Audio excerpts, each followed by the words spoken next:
नमस्कार दोस्तों, इस वीडियो में हम आज समझेंगे सेकंड फंडामेंटल राइट के बारे में।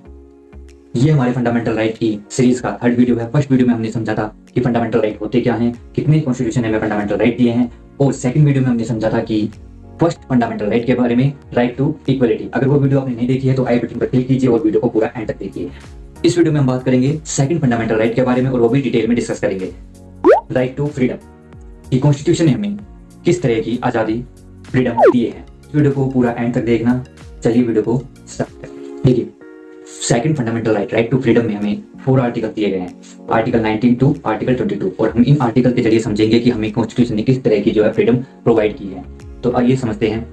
देखिए, सबसे पहले आर्टिकल 19 की बात कर लेते हैं। देखिए, आर्टिकल 19 में हमें मूल संविधान में हमें 7 तरह के जो है स्वतंत्रता में दी गई है, 7 फ्रीडम हमें दिए गए हैं। तो सबसे पहले हम बात कर लेते हैं 19 आर्टिकल 19A के बारे में। आर्टिकल 19A में हमें कहा गया है कि बोलने की आजादी, हम कुछ भी बोल सकते हैं, हम बोलने के लिए जो है आजाद हैं पूरे देश में। तो आर्टिकल 19A में हमें ये बताया गया है। अब बात करते हैं आर्टिकल 19B की। देखिए, इसमें क्या कहा गया है कि हम शांतिपूर्वक बिना हथियार के कहीं भी एकत्रित हो सकते हैं और सभाएं कर सकते हैं। ये हमें आर्टिकल 19B में बताया गया है। इस आर्टिकल में 3rd नंबर पर है आर्टिकल 19C, संघ बनाने की आजादी। हम किसी भी तरह का संघ बना सकते हैं, उसके लिए हम आजाद हैं। 4th नंबर पर आता है 19D, आर्टिकल 19D। इसमें क्या कहा गया है कि देश के किसी भी क्षेत्र में आवागमन के लिए हम आजाद हैं, हम किसी भी क्षेत्र में देश के आराम से आ जा सकते हैं। तो इस आर्टिकल 4th नंबर पर, इस आर्टिकल में ये कहा गया है। 5th नंबर पर हम बात करते हैं आर्टिकल 19E की। देश के किसी भी क्षेत्र में बसने और निवास करने की स्वतंत्रता, फ्रीडम है हमें, हम देश के किसी भी कोने में आराम से कहीं भी निवास कर सकते हैं, कहीं भी बस सकते हैं, ओनली जम्मू कश्मीर को छोड़कर, क्योंकि ये जो है डिस्प्यूट एरिया है जम्मू कश्मीर जो है। अब बात करते हैं 6ठे नंबर पर आर्टिकल 19F की, संपत्ति का अधिकार। लेकिन अब जो मूल रूप से हमारे पास जो फ्रीडम है वो 6 है, क्योंकि 44वें संशोधन में 1979 में एक संशोधन किया गया, 44वां संशोधन, और उसमें इस फ्रीडम को हटा दिया गया, मौलिक अधिकार से संपत्ति के अधिकार को। अब बात करते हैं आर्टिकल 19G की। देश के किसी भी कोने में किसी भी तरह का व्यापार करने और अपनी जीविका को चलाने के लिए हम कुछ भी कर सकते हैं, इसके लिए हम आजाद हैं। ये हमारे आर्टिकल 19G में बताया गया है। तो ये टोटल जो है 7 हैं वैसे तो, लेकिन संपत्ति के अधिकार को अगर हटा दिया जाए तो ये हमारे मूल रूप से संविधान में हमें 6 तरह के फ्रीडम दिए गए। ये था आर्टिकल 19 डिटेल में। देखिए, प्रेस, मीडिया, उनको भी जो बोलने की आजादी दी गई है, उसका भी उल्लेख आर्टिकल 19A में दिया गया है। जो हमारा आर्टिकल 19A था बोलने की आजादी, उसी में ही मीडिया को भी बोलने की आजादी दी गई है। देखिए, अब बात करते हैं आर्टिकल 20 की।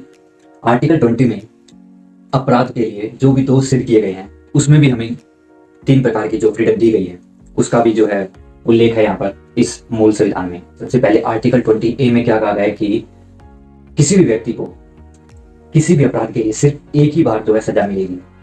देखिए, आर्टिकल 20B में कहा गया है कि अपराध करने के समय जो कानून है उसी के तहत उसे सजा मिलेगी, ना कि पहले और बाद में बनने वाले कानून के तहत। 3rd और लास्ट जो आर्टिकल 20C में कहा गया है कि किसी भी व्यक्ति को स्वयं के विरुद्ध न्यायालय में गवाही देने के लिए बाध्य नहीं किया जा सकता, फोर्स नहीं किया जा सकता कि वो स्वयं के विरुद्ध जो है न्यायालय में गवाही दे। ये आर्टिकल 20 में बताया गया था डिटेल में। देखिए, अब बात करते हैं आर्टिकल 21 की। आर्टिकल 21 में क्या फ्रीडम दिया गया है। आर्टिकल 21 में क्या कहा गया है कि प्राण व दैहिक स्वतंत्रता का संरक्षण। देखिए, इस आर्टिकल में क्या कहा गया है कि किसी भी व्यक्ति को विधि द्वारा स्थापित प्रक्रिया के अतिरिक्त उसके जीवन और व्यक्तिगत स्वतंत्रता जो दी गई है, उसे उन अधिकारों से वंचित नहीं किया जा सकता। देखिए, इसी आर्टिकल में, आर्टिकल 21 में 2002 में एक संशोधन किया गया, और इस आर्टिकल में एक लाइन जोड़ी गई कि राज्य 6 वर्ष से 14 वर्ष के बच्चों को निःशुल्क और अनिवार्य शिक्षा प्रदान करेगा जो फाइनेंशियली वीक हैं उन्हें। अब बात करते हैं आर्टिकल 22 की। देखिए, कुछ कंडीशंस में पुलिस किसी भी व्यक्ति को मनमाने ढंग से गिरफ्तार कर लेती है, उसमें भी उस व्यक्ति को कुछ फ्रीडम दिए गए हैं। तो आर्टिकल 22 में फर्स्ट फ्रीडम है कि हिरासत में लेने का कारण बताना होगा उस व्यक्ति को, किस वजह से उसे हिरासत में लिया गया। अब बात करते हैं आर्टिकल 22 में ये 2nd नंबर पर, उस व्यक्ति को 24 घंटे के अंदर आने और जाने के समय को छोड़कर उस व्यक्ति को जज के सामने पेश करना अनिवार्य है।